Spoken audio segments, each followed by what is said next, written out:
this morning with my mind stayed on Jesus. I woke up this morning with my mind. Hello everyone, I'm Joey Sparks. God's mercies are new again this morning. Book of James is so visual, it's so memorable. I think a lot of the reasons why those two things are true is because of James' affinity with Jesus himself. Now we believe strongly that this James is James, the brother of Jesus. And that's fascinating because initially he rejected Jesus. He didn't believe his own brother could be the Messiah. And yet he eventually came around and believed and became a vital person in the days of the early church. As you read through James, let it be a helpful exercise for you to listen to James and to think, what is this relaying from the life of Jesus? Where does this sound familiar from the teachings of Jesus? Now, a lot of it seems pretty concentrated from the Sermon on the Mount, but there are other passages that would connect as well. So let's just go through a quick sampling of some familiar phrases that might be repeated in between the two.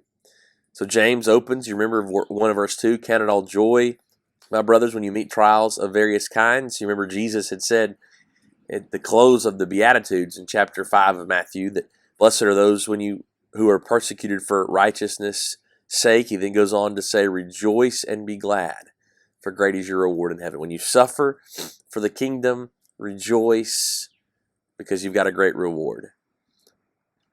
James chapter 1, if anyone lacks wisdom, let him ask God who gives generously. Matthew chapter 7, ask and it will be given to you, seek and you will find, knock and it will be opened to you. Then he goes on to tell that story, which one of you, if his son asks him for bread, will he give him a stone? Or if he asks for a fish, will he give him a serpent? If you then who are evil know how to give good gifts to your children, how much more will your Father in heaven give good gifts to those who ask him? There's the example of him being generous and giving. So we need to ask. James 1 verse 22, be doers of the word, not hearers only. Matthew chapter 7, everyone who hears these words of mine and does them will be like a wise man who built his house on the rock. Judgment is without mercy to the one who has shown no mercy, but mercy triumphs over judgment. That's James chapter 2. Jesus would say in the Beatitudes, blessed are the merciful, for they shall receive mercy. The harvest of righteousness is sown in peace by those who make peace. That's James 3, verse 18. Jesus would say, blessed are the peacemakers, for they shall be called sons of God. James 4, do you not know that friendship with the world is enmity with God? Therefore, whoever wishes to be a friend of the world makes himself an enemy of God. Jesus would say, Matthew 6, no one can serve two masters. Either he will hate the one and love the other, or he will be devoted to the one and despise the other. You cannot serve God and money. James 4, do you not know what your life is? You do not know what tomorrow will bring. What is your life? For you are a mist that appears for a little time and then vanishes away.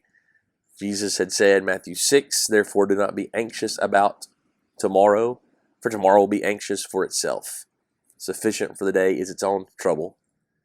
So just let that start you down this path of connecting Jesus to James. James, the brother of Jesus, connecting to the teachings of Jesus, his brother. We thank you so much for your time today. It's our prayer that this timeless Word of God will be your meditation all day today. I woke up this morning with